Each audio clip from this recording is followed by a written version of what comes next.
अभी हम लोग भरत तिवारी के गांव में आए हुए हैं और जहाँ घटना घटी थी, जहां पर उनको पुलिस वाले ने सुनियोजित तरीके से हत्या किया। इसे मैं हत्या कहूंगा, बार बार कह रहा हूँ, ये हत्या है, हत्या है, हत्या है।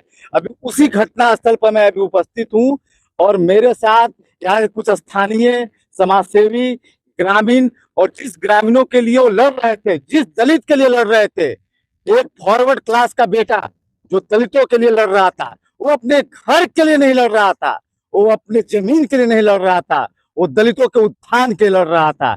आइए उन्हीं लोग से बात करते हैं। क्या नाम हुआ आपका? जी, मेरा नाम मोंटी चंद्रवंशी है। क्या क्या क्या कैसे घटना घटी इनके साथ? घटना तो बहुत दुखदायक है। वो प्रशासन द्वारा उनको सिलेंडर फोड़ने के बाद भी उनको मारा गया। लड़ाई किसके लड़ रहे थे? हम ही लोग के लिए लड़ रहे थे। तो आप लोग अभी उनके साथ है? हाँ, एकदम है। लेकिन आप ही लोग दलित के नेता तरह तरह के बयान दे रहे हैं, क्या कहना चाहेंगे? अरे, तो नेता नहीं है वो, तो छुट के अपना पेट पोषने के लिए दलित को स्वर्ण को लड़ाता है। यानी जब वोट की बारी आती है तो आपके पास आते हैं, कहते हैं दलित भाई, दलित भाई, लेकिन वोट के बाद पूछने नहीं आते दलित क्या खा रहा है, कहाँ जा रहा है, कौन से गत में जा रहा है। आज तक यहाँ पे कोई दलित के नेता आया है? कोई नहीं आया आज तक। जवैनिया साल भर से बाढ़, फिर 2 साल से है, पूरा बाढ़ में ग्रसित है। आज तक कोई दलित के नेता, जीतन मांझी हो या अनेकों दलित के नेता हैं, आज तक यहाँ पे आए हैं? और मेरे साथ समाज सेवी हैं और इनसे जानना चाहते, क्या कहेंगे सर? आपने अभी एक स्टेटमेंट इन लोगों का नोट किया। आरक्षित सीट है गया लोकसभा सीट, जहां से वो मांझी जी चुने गए हैं। अभी थोड़े दिन पहले का स्टेटमेंट है, 2-1 दिन पहले का स्टेटमेंट है कि ये जो हुआ है वो होना चाहिए। यदि ये होना चाहिए यानी न्याय नहीं मिलना चाहिए इन दलित लोगों के लिए, जिन लोगों को थोड़ा सा यहाँ का लाइव देखिए, यहाँ का पूरा एरिया का कवर कीजिए आप कि क्या दिख रहा है इन लोगों के लिए। देखिए यहाँ पर ये खाई है, गहरा ये जगह है और यहाँ पर पानी लग जाता है, पुनः एक कटाव से ला करके और दूसरी जगह यहाँ पर इन लोगों को स्थापित किया गया है। बस इसी बात की लड़ाई के लिए भरत तिवारी आवाज उठाए और उनको शहादत देना पड़ा। ये एक फॉरवर्ड क्लास का बेटा आज दलितों के लिए शहीद हो गया। आज से नहीं सर, ये भरत तिवारी एक वर्तमान नाम है, प्राचीन में भी कई लोग इस तरीके से हुए हैं। ये नेताओं के लिए मुद्दा है, तो सब भाई हैं, इन लोगों के लिए हमारा रक्त स्रावित हुए, हम साथ में तैयार हैं, किसी तरह कोई दिक्कत नहीं है। हम लोग पब्लिक हैं। सोचे ये नेतागण, सोचे वो लोग जिन लोग, कोई किसी को गमछा से बांटता है, कोई किसी को जाति धर्म के चश्मे से बांटता है, किसी का खून अलग नहीं है। जाति और धर्म में विभक्त मत कीजिए। कोरोना काल था तब से लेकर के लड़का मदद किया है। देखा जाए किसी तरह का कोई आपराधिक रिकॉर्ड है तो प्रशासन पेश करे। ये बताइए, दलित नेता उजला कपड़ा एसी में बैठकर भाषण देते हैं, हाँ, कभी दलितों के बीच नहीं नजर आते हैं? क्यों आएंगे? और वोट के जब चुनाव होगा ना, वही समय नजर आएंगे। उनको संवैधानिक रूप से एक सीट आरक्षित करके मिल गया है। हालांकि संविधान में नेताओं के लिए ना तो कोई शिक्षा व्यवस्था है, हमारे भारतीय जो संविधान है उसमें निहित किया गया भाई हमारा नेता शिक्षित होना नहीं चाहिए, उम्र सीमा मैक्सिमम कुछ भी नहीं होना चाहिए, चाहे उसकी अवस्था कैसी भी हो जाए, ठीक है ना। वो लोग को मानसिक क्षिप्त नहीं किया जाएगा। कहा जाएगा जो ऐसी घटना, जो ये 100 सैकड़ों यहाँ दलित भाइयों के लिए, घर के लिए और सब चीजों के लिए आवाज उठाए और शहीद होकर इसी जगह पर अपना बलिदान दिए, इनकी बात कोई नहीं उठा रहा है।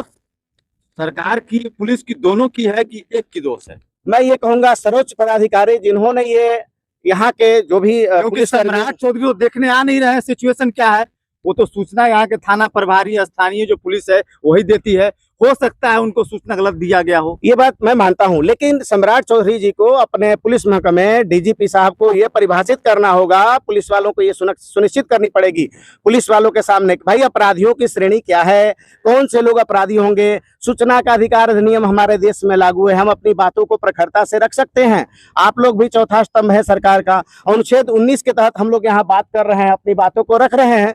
तो ये बात अब ये नहीं कि हम अपनी बात को रखें तो किसी का मर्डर हो जाए, किसी को मार दिया जाए और इतनी परेड हो जाए। यदि तिवारी जी की बातें सुन ली गई होती तो फिर क्या कहना था।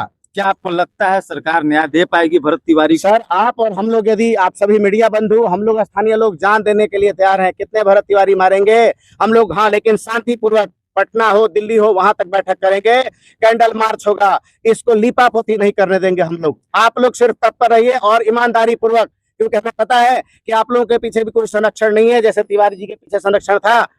जो लोग टीवी एसी रूम में बैठ के कुछ भी बोल देते हैं किसी भी चैनलों पर, आप यहाँ देखिए परीक्षा का यही हाल है, ठीक है ना। शिक्षा व्यवस्था, हमारे तिवारी जी जो दिवंगत ये शहीद हो गए, आप बताइए कि इन पर किसी भी प्रकार का आपराधिक मुकदमा हो, कोई रेप का, किसी भी प्रकार का, चोरी का, छिनैती का, डकैती का, तो आप बता दें फिर पुलिस को क्या राइट बनता है कि एक निर्दोष और निहत्थे को, यहाँ तक कि नक्सली लोग भी सरेंडर किए हैं इसी राज्य में, तो जिन लोगों ने समर्पण कर दिया उनको पुनः जो है ये कहा जाता है कि भाई चलो इनमें सुधार हो गया, कार्रवाई की जाए। तिवारी को ऐसा पुलिस ने ट्रीट किया जैसे वो पाकिस्तान के आतंकवादी है। जी हाँ, तो ठीक इसके है। लिए अब सम्राट चौधरी जी को, माननीय श्री सम्राट चौधरी जी को यहीं के भूतपूर्व डीजीपी माननीय श्री गुप्तेश्वर पांडे जी, श्री अभयानंद जी और हमारे सांसद, भूतपूर्व सांसद श्री आर.के. सिंह जी का स्टेटमेंट को पहले गौर से पढ़ें। आप मीडिया वालों ने जरूर उनके स्टेटमेंट रिकॉर्ड किए होंगे कि भाई वो कहना क्या चाहते हैं। ये इतने आला दर्जे के अधिकारी रहे हैं और उनके नजरों में ये साक्ष्य प्रूफ हो गया है कि हाँ ये गलत है, तो फिर देर किस बात का, अविलंब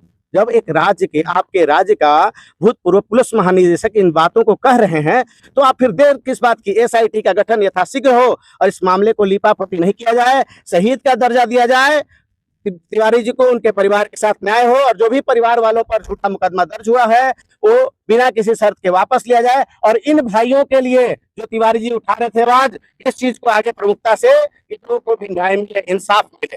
तो आप देख सकते हैं यहाँ के स्थानीय और बाहर से भी आए हुए समाज सेवी लोगों के बीच कितना आक्रोश है। अच्छा, सबसे बड़ी बात क्या है, भले ही तिवारी जी शहीद हो गए हैं लेकिन वो सिस्टम को एक आईना दिखा दिए। आईना ऐसा कि हो सकता है कि भरत तिवारी जैसे हजारों लोग पैदा हो जाए। आज के डेट में उनके कदम चिन्ह पर चलने वाले हजारों लोग पैदा होंगे। हो सकता है तब भी सरकार की आंखें खुल जाए। और सबसे बड़ी चीज मैं उन दलित नेताओं को कहना चाहूंगा, अरे एसी कमरे में छोड़िए भाई, उजला कपड़ा पहनकर खादी का कहते हैं दलितों का नेता है। जब दलित भूखे प्यासे मरता है, रहने के लिए जगह नहीं मिलता है और एक फॉरवर्ड क्लास का बेटा जब आवाज उठाता है, उस वक्त की आपकी मुंह बंद हो जाती है और अनाप शनाप बयान देते हैं। तो ये पूरे घटनाक्रम में था। ये सारे के सारे लोग आए हुए हैं और एक और दलित भाई हैं। क्या नाम है आपका? क्या कहना चाहेंगे, कैसे थे भरत तिवारी जी? बहुत आदमी अच्छे थे। मुकदमा वगैरह नहीं था ना उनके ऊपर, तब क्यों पुलिस ने गोली मार दिया?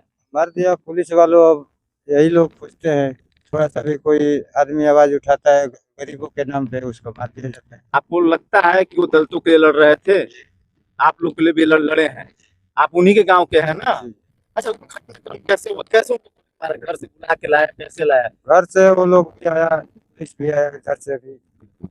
अच्छा, वो मोटरसाइकिल से सिलेंडर करने वाले थे ना कि हाँ। मैं सिलेंडर कर रहा हूँ। हाँ, सिलेंडर कर दिए थे, अपना जो हथियार था फेंक दिए थे जी।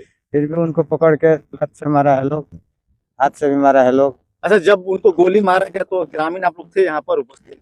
बहुत आदमी था, सब लोग, माने कि पुलिस जो है ग्रामीण उपस्थित है, उसके बावजूद भी गोली मार दी, जो कि अगला तिवारी जी ने अपना रिवॉल्वर फेंक दिया था कि भाई मैं सिलेंडर कर रहा हूँ। यही तो दुख है कि मान लीजिए कि कोई सिलेंडर बोल देता है तो उसको मरना नहीं चाहिए।